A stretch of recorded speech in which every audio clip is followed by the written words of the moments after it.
put your hands together for Robert Cooper.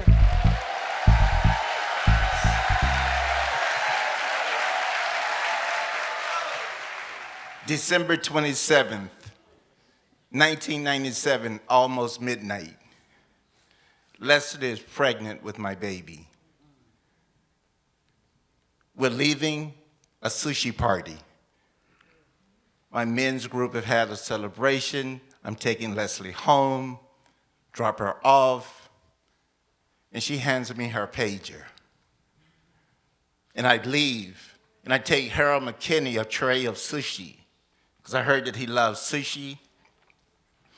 And as I arrived at his house, the pager went off. And I jumped, because I'd never won a pager before. And I look, and it's Leslie's number. So I go in, give Harold the sushi, then I call Leslie. Her friend, Mama Samara, answers. Leslie is having a baby. What? So I jump back in the car. I go up to Rite Aid in Dearborn because Leslie and I, we've talked about different things that we're going to do to prepare, but we hadn't prepared anything.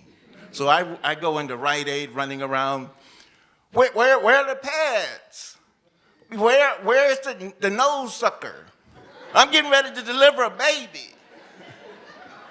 You know, Leslie, Mama Leslie is a traditional midwife that delivers babies all the time in people's homes, but she wasn't prepared for this one.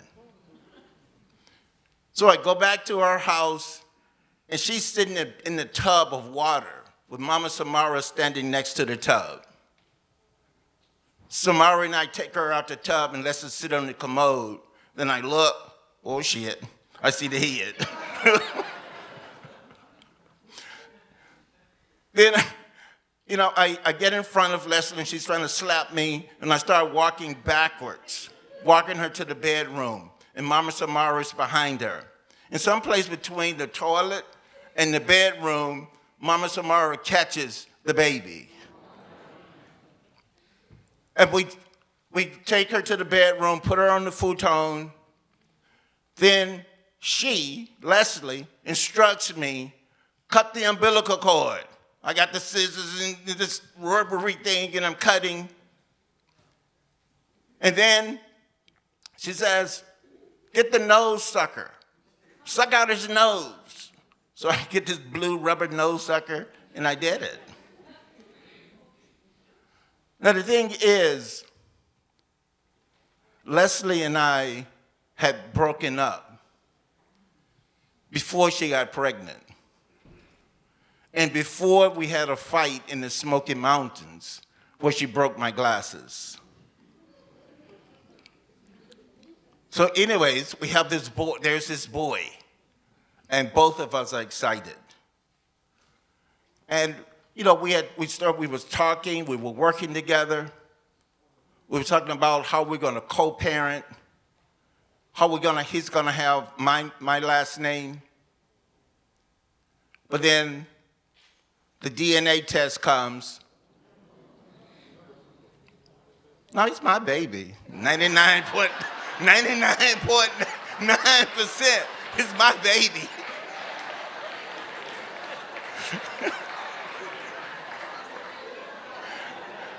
The disappointing part was when the birth certificate came, and it didn't even have my name on it. It didn't have my name as far as his last name, and I was disappointed. And that was the beginning of many disappointments. But at the same time, at this time, we're talking, we're making plans. I pick out a name from an African name from the name book, Kwesi, a leader born on Sunday. And I'm looking forward to raising my son to live up to his name. I have little mobiles around so that his eyes can follow. I was doing everything that I could to have a sense of I'm gonna have this intelligent son. It's really great that his mom is breastfeeding him. But, as time went on, Leslie let me know that she was not pleased with the way I was interacting with her and the baby. I was paying her, well, not paying, but giving her money to support the baby. And that's what I'm enjoying doing, I'm the one taking care of the baby and mom. But then I get a letter from the friend of the court. We're going to take money out your check. But the 500 and some dollars was just about 30 some dollars, a little bit more than what I was already given. So that wasn't that bad.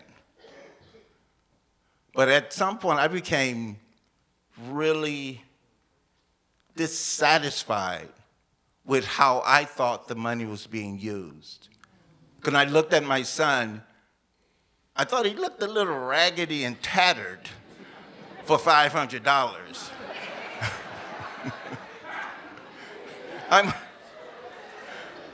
But that reached a point where I realized I had no say in how the money was used. Zero. So again, time goes on. And Leslie is upset with me again. I'm driving down Woodward Avenue, then I feel a bump in my car from the rear. And I look back, and there's this green van, and it's Leslie driving, trying to run me over. And I'm like, I got away. I don't know how I got away, but I got away. But, I didn't always get away. Because at some point, my glasses ended up broken the second time. And at that point, I did what I thought any good dad should do. I went and filed for a personal protection order. And I got it.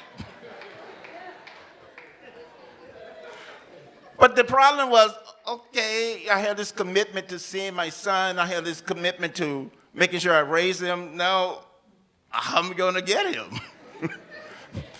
So anyways, we worked it out. We arranged through a friend to pick Kwesi up and deliver him to me and take him back and all of that. But again, one of the things that was always troubling to me is that the relationship reminded me of my mother and father.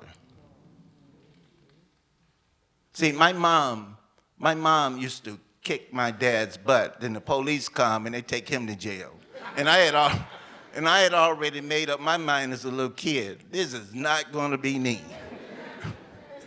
But, here I am. Because, when I had the DNA test done, some of my friends were upset with me that I even asked for the test. Can't you look at that boy and tell he's yours? See, they didn't know what I was dealing with mentally, physically, the stress. Because there was one thing I did not want to hear. Mama's baby, daddy's maybe. My fear was that I wouldn't be able to stop fighting, that I wouldn't be able to stop myself and literally try to kill Leslie. Thus, the PPO. But that gave us some room. And, time went on. And I'm able to, even with all of that, I was able to see Kwesi and spend time with him until their house burned. And she called and asked if she could come and stay with me, with Kwesi. And I go, no, I'll take Kwesi. Click. And for about 2 months, I didn't know where they were. And then I heard that they were on the east side someplace in a house. And I went and found them. And, she let me in. I sat and I visited. And Kwesi and I enjoyed being with each other. Then,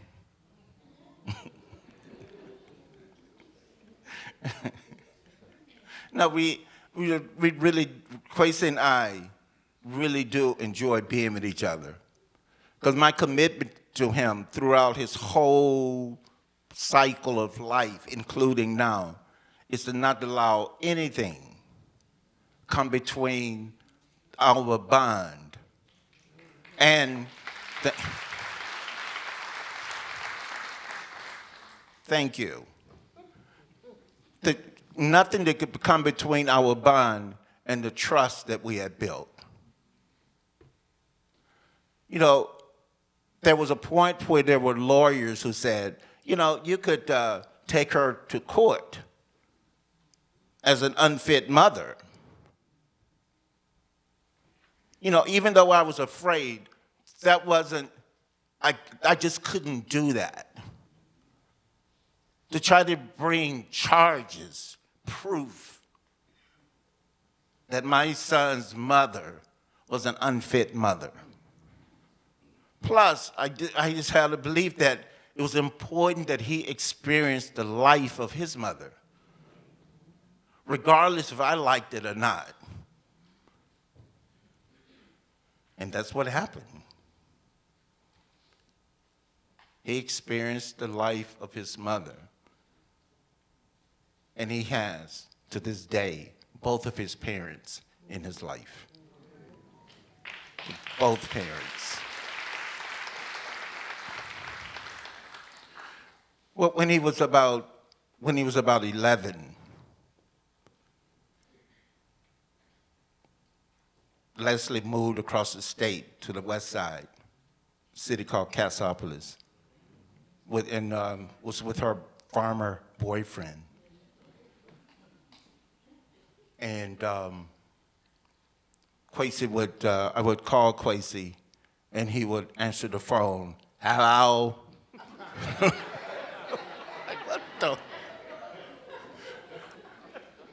Sounded like the stepdad. And I was jealous that he's in a house with this other man who has that type of influence on him. And there was a point where I was actually kind of related that when I heard that Kwesi and he were arguing and kind of fighting, I was like, okay.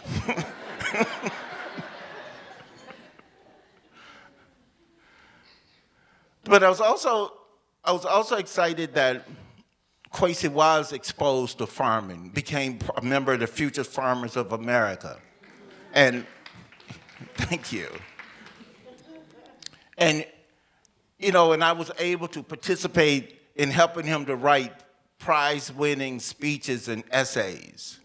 And he trained prize-winning pigs to walk up to the judge and turn.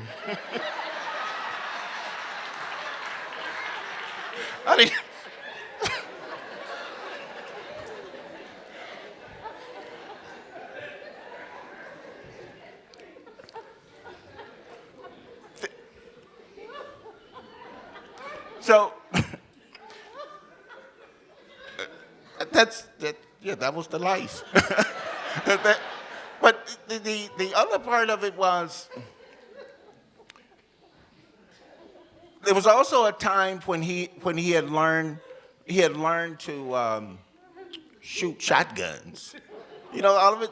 because he got into things that I never considered, like those pigs, but also the shotguns.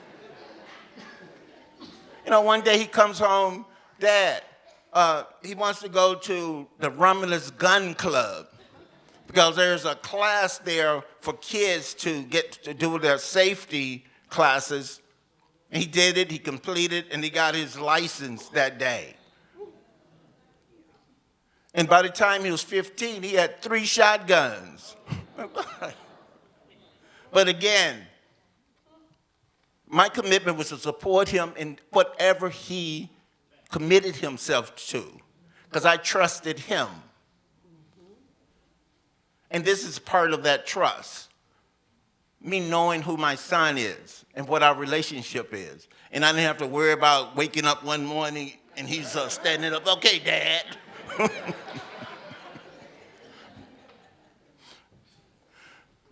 But then when he's about getting ready to graduate from high school, I was a little upset there. Because I'm thinking he's got everything all together. And he wants me to drive across the state to come to his graduation. And I refuse to go. I'm angry. Like, dude, you're not even walking across the state. I'm not coming over there. And it took a little time to iron that one out. But I think, did we get it ironed out, son? But I think we...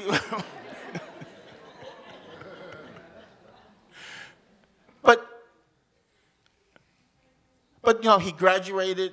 He went to college, and I also trained him growing up about police. I hope there, some police are here police are necessary to our society. And there were some specific things I wanted him to know. If the police stop you, because I've trained him to be straight and honest with me. If the police stop you, you don't say anything. You don't give any information. You call me. You call a lawyer. And then more than once, I've been on the phone with him. He's on the highway, pulled over for the police. Even once we had a lawyer on there. But my commitment was that he grows up safe, and he knows how to handle himself. Because I trained him that if you do something illegal or that you know is wrong, I am not coming to bail you out. I'm just not. I am not going to do that. And it really tore at my heart to be a father to take that type of stand. But I thought that was what was good for him. That was what would provide an opportunity for him to grow up to be a confident, accomplished young man, the man that he is. But one day, he challenged me down in Alabama. When I learned that he's in jail in Alabama. Oh, Lord, I grew up in Tennessee. That's...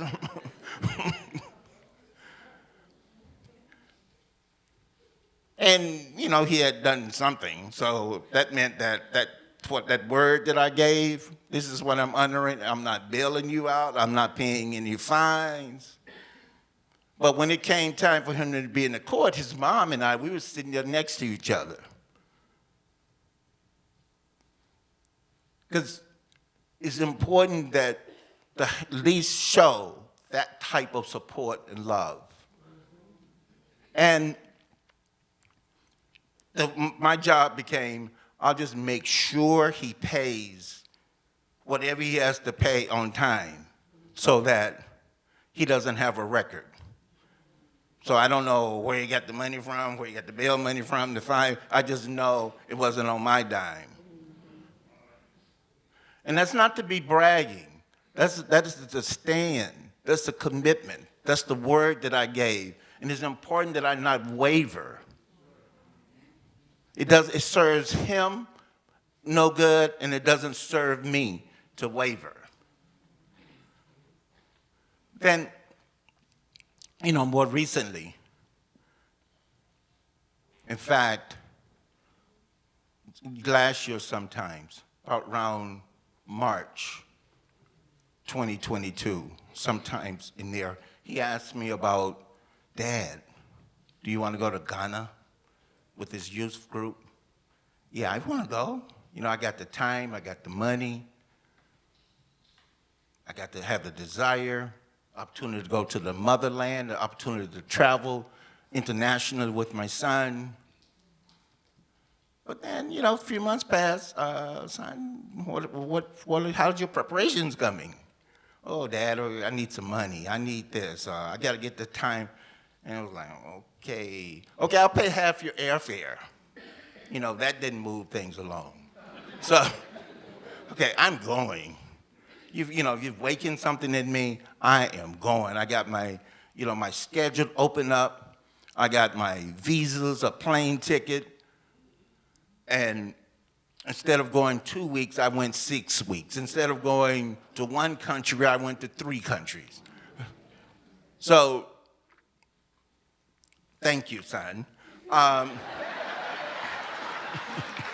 But that, the ventures are really just beginning.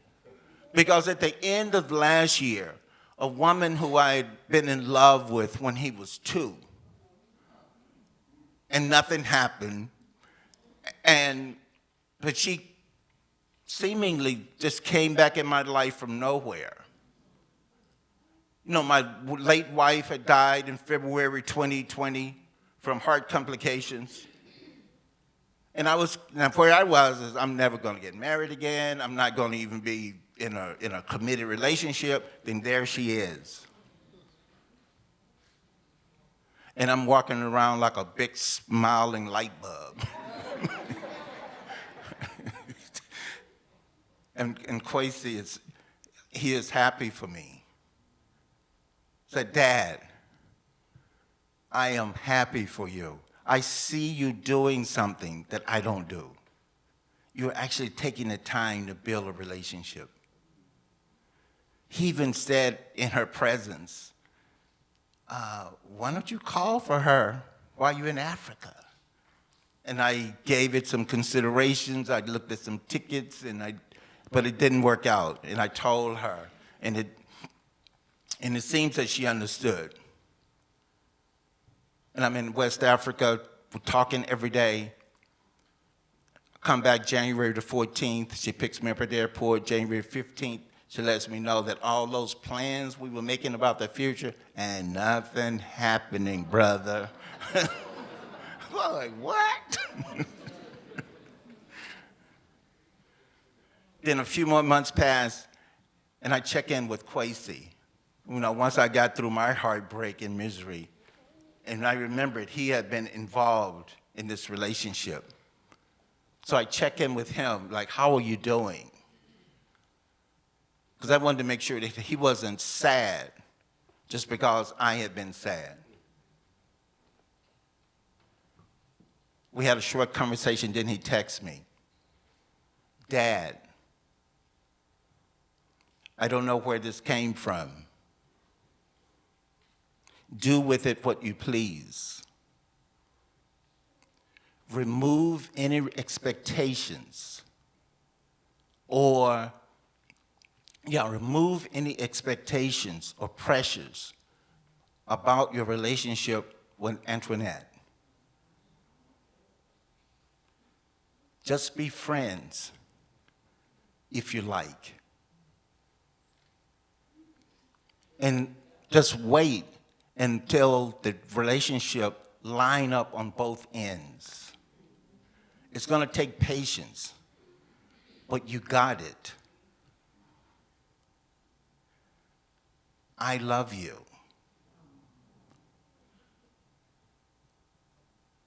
And that made my heart sing. That was what my heart needed to hear. And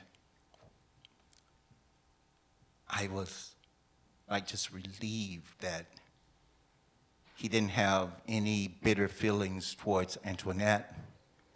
He didn't have any sadness for me. And I had the experience of I've gotten my job done of loving him. He was living up to his name, a leader born on Sunday. Kwesi, thank you.